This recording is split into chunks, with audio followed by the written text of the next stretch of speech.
እዚህ ጋር የምትመለከቷት ልጅ ታሪኳ ታደሰ ትባላለች። ተመርቃ ስራ ይዛ ቤተሰቧን እያስተዳደረች የነበረች ጋምቤላ ትኖር የነበረች ልጅ ናት። እዚህ ጋር ከምትመለከቱት አቤል ተመስገን ከሚባል ሰው ጋር የፍቅር ግንኙነት ትጀምራለች። ከተወሰነ ጊዜ በኋላ ግን ባለትዳር እንደሆነና ቤተሰብ የራሱ ቤተሰብ እንዳለው ታውቃለች። ስለዚህ ግንኙነቱን ታቋርጠዋለች ማለት ነው። እንደተለመደው ባለትዳሩ አቤል ግንኙነቱን በማቋረጧ ፈቃደኛ አይደለም።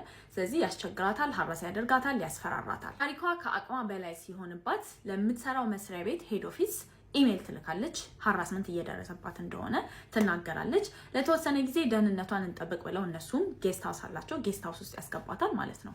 አቤል አሁንም አላረፈም። ጌስት ሃውስ ውስጥ ድረስ ሄዶ ሰብሮ ገብቶ ሊያጠቃት ይሞክራል። ይሄ ነገር በጣም ሲሪየስ ነው ይባልና መስሪያ ቤቷ ከጋምቤላ ወደ አዲስ አበባ ያዘዋውሯትና አዲስ አበባ ያመጣታል ማለት ነው። በጣም በሚያሳዝን ሁኔታ ግን አዲስ አበባ ከመጣች በወሩ ድጋሚ ተከትሎ መጥቶ ያገኛታል። አዲስ አበባ መታ የምትኖርበትን ቦታ እንዴት እንዳገኘው እስካሁን ያወቀ ሰው የለም። ግን አርብ፣ ቅዳሜ፣ እሁድን አብሯት እንደነበረ ይታወቃል። ከዛ በኋላ ሰኞ ስራ ስትገባ ኢሞሽናሊ፣ ሜንታሊም ፊዚክሊም ልክ አልነበረችም እቺ ልጅ። ማክሰኞ ግን በሽንኩርት ቢላዋ ተገላ ነው የተገኘችው።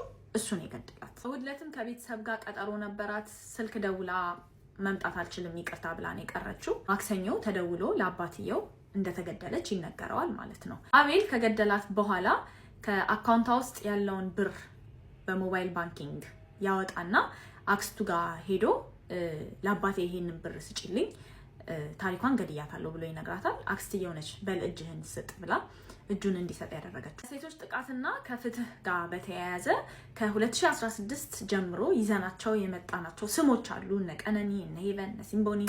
አሁን ደግሞ ታሪኳ ተጨምራለች እዚህ ስም ዝርዝር ላይ። ህጉ ላይ ያሉትን የተለያዩ ክፍተቶች በመጠቀም እና የተለያዩ የቅጣት ማቅለያ ምክንያቶችን በመጠቀም ሴቶችን እየገደሉ ያሉ ሰዎች በቂ የሚባል የቅጣት ፍርድ እያገኙ አይደለም። ወንድ ልጅ ነው፣ ወንድ ወንድም ነው፣ ወንድ ባል ነው፣ ወንድ አባት ነው የምትሉ ሰዎች ይኸው አባት የሆነ ወንድ ድረሱልኝ እያላችሁ ነው።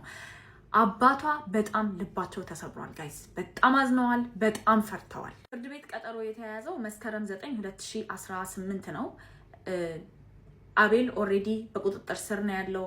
እጅ ሰጥቷል። ግን ያው እጅ ስለሰጠው ቅጣት ይቅለልኝ ብሎም እየተከራከረ ነው አሉ እና አቃቢ ህግ፣ ፖሊስ ይሄንን ኬዝ የሚያየው ፍርድ ቤት ለሌሎች እንደዚህ አይነት ነገር ለመፈጸም ለሚያስቡ ሰዎች ማስተማሪያ የሚሆን የፍትህ አካሄድ ስርዓት እና የቅጣት ውሳኔ እንደምታሰጡልንና እንደምትሰጡልን ተስፋ እናደርጋለን። ሌሎቻችሁ ሶሻል ሚዲያ ላይ ያላችሁ ሰዎች ለታሪኳ ድምጽ ሁኑላት።